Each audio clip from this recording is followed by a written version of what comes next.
Idleness. O ye who have your eyeballs vexed and tired, feast them upon the wideness of the sea. Keats. Extreme busyness, whether at school or college, kirk or market, is a symptom of deficient vitality, and a faculty for idleness implies a catholic appetite and a strong sense of personal identity. Stevenson. It is an unfortunate fact that very few people are able to be idle successfully. I think it is not so much because we misuse idleness as because we misinterpret it that the long days become increasingly demoralizing.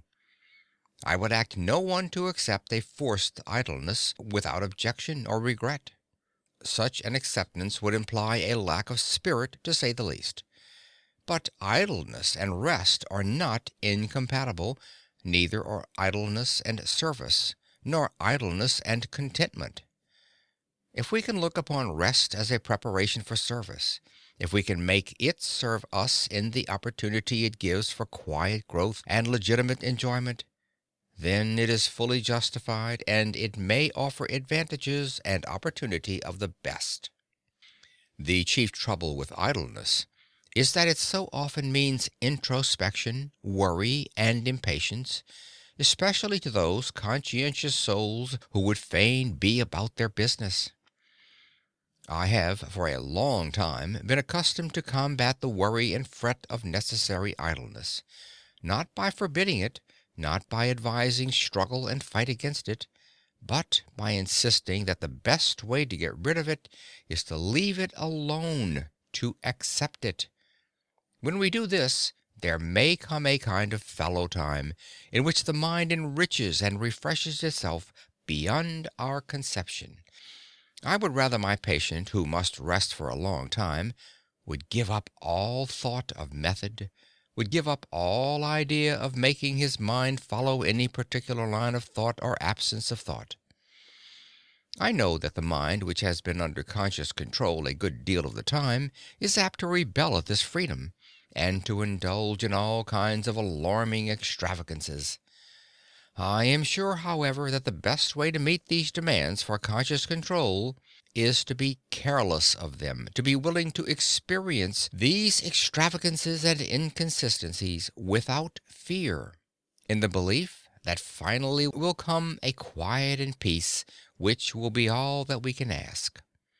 The peace of mind that is unguided, in the conscious and literal sense, is a thing which too few of us know.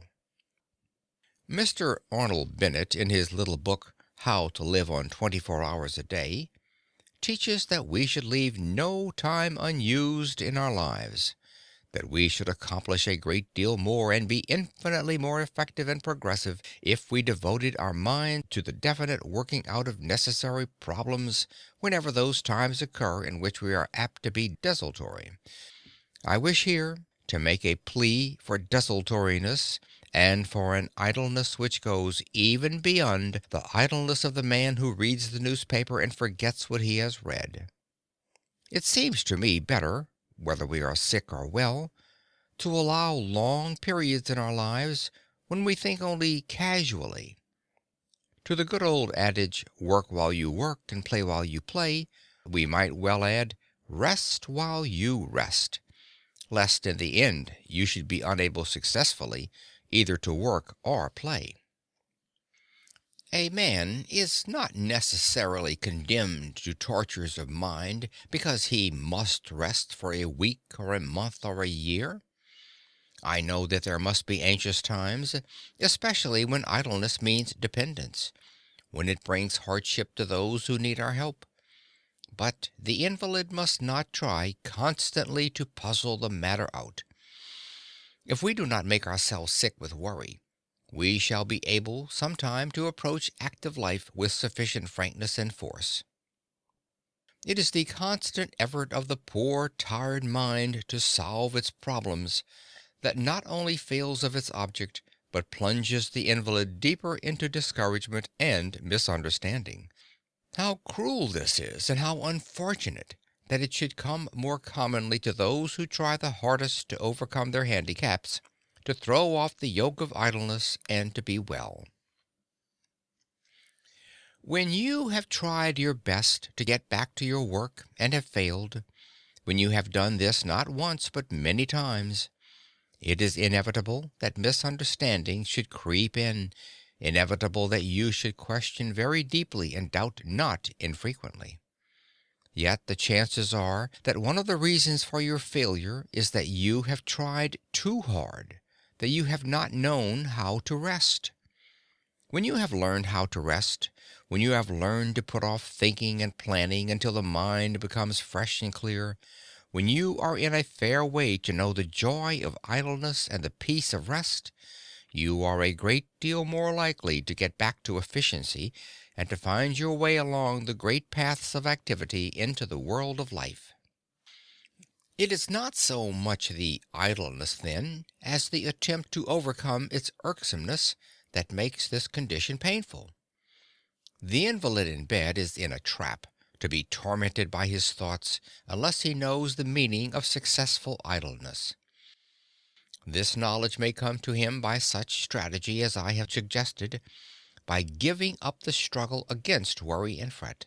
But peace will come surely, steadily, with healing in its wings, when the mind is changed altogether, when life becomes free because of a growth and development that finds significance even in idleness, that sees the world with wise and patient eyes.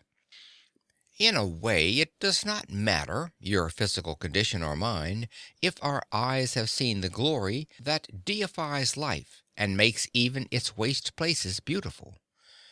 What is that view from your window as you lie in your bed? A bit of the sea, if you are fortunate. A corner of garden, surely. The top of an elm tree against the blue. What is it but the revelations of a God in the world? There is enough that is sad and unhappy, but over all are these simple, ineffable things. If the garden is an expression of God in the world, then the world and life are no longer meaningless. Even idleness becomes in some degree bearable, because it is a part of a significant world. Unfortunately, the idleness of disability often means pain, the wear and tear of physical and nervous suffering. That is another matter.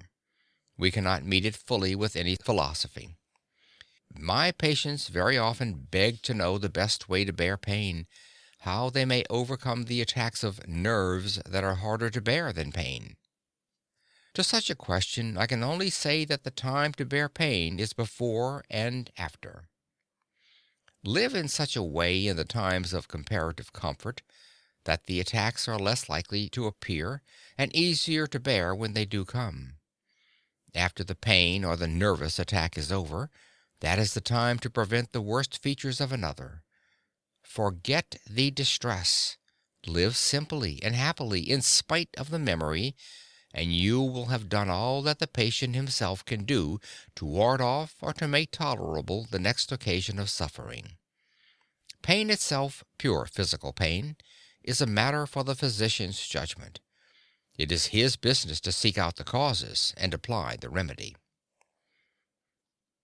End of section 4.